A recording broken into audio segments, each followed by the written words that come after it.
Les actualités.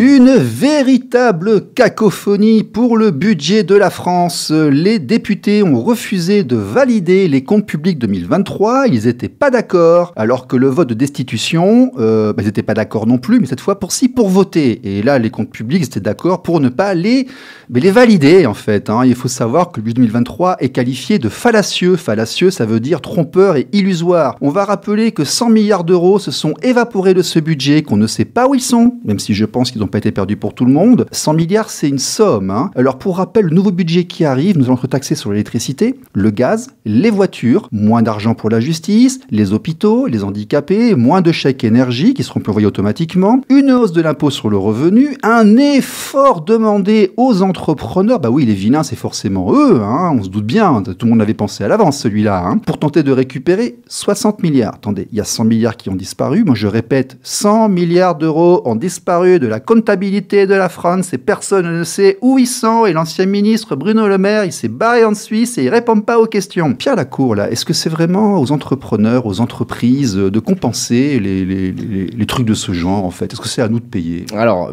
ça va dépendre desquelles.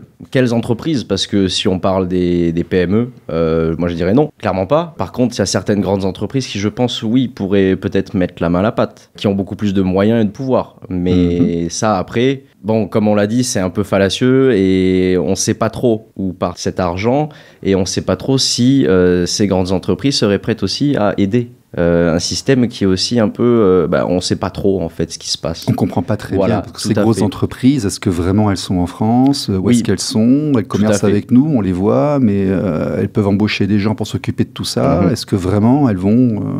c'est des questions qu'on peut se poser. Dans l'idée, ça ne donnerait pas envie, en fait. À leur place, ça ne donnerait pas envie. Quand on entend ce genre de news, ça ne donnerait pas envie. Mais vous, en tant qu'entrepreneur, là, vous faites des chèques à l'URSSAF? Oui, tout à fait. Une contribution normale, tout à fait. Vous découvrez tout ceci?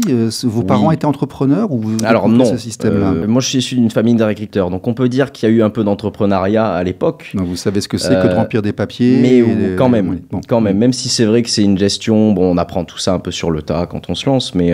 Vous avez fait une école de commerce? Tout à fait. Et on vous a parlé de tout ça, l'école de commerce? Pas trop, non, pas trop du tout. Non. Même pas du tout. Dans l'école de commerce, on apprend vraiment à vendre et pas forcément à gérer une entreprise. On va approfondir après dans les détails, tout ça. Du diplôme aussi. Mais... C'est encore un sujet, effectivement. C'est un grand sujet. On demande aux gens d'aller travailler, de contribuer, puis on leur explique pas comment le faire correctement. Ça, c'est vrai aussi. C'est un grand sujet. En attendant, on va parler du sucre, parce que c'est quand même plus agréable et que l'époque s'en rapproche. J'ai fait des petites enquêtes, là. 57% des entreprises françaises de confiserie sont des PME et 37% des TPE. C'est-à-dire qu'en fait, la vente de confiserie en France, les bonbons, tout ça, ce sont des petites sociétés. Ce ne sont pas des gros industriels, dont vous, en fait, la vente. Absolument. Les Français aiment la confiserie. 86% des Français estiment qu'il est important de consommer des produits qui procurent des petits plaisirs. Je suis bien d'accord avec eux. Et 87% des Français reconnaissent que certaines confiseries font partie de la gastronomie française et doivent être préservées. Voilà, les Sarments du Médoc, par exemple, c'est une entreprise du Médoc, et puis c'est une enseigne nationale, quoi. Alors qu'en fait, derrière, ils sont quelques-uns. Et il y a un budget moyen de 41,3 € par foyer pour les produits confiserie. C'est pas beaucoup, je trouve. Je pense qu'à une époque, c'était un peu plus.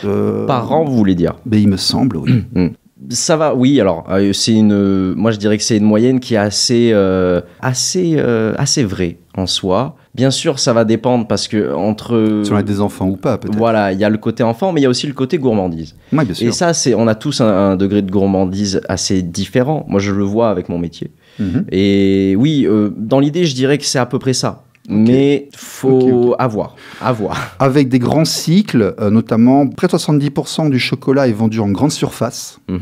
Et surtout des temps forts, Noël, Pâques, Halloween. Par exemple, l'an dernier, 694 millions d'euros uniquement pour le chocolat à Noël et 319 millions d'euros pour Pâques. Ce sont vraiment des gros temps forts. On en parle tout de suite avec Pierre Lacour de Little Candy. C'est l'invité de la semaine. Ne bougez pas, c'est juste après ça.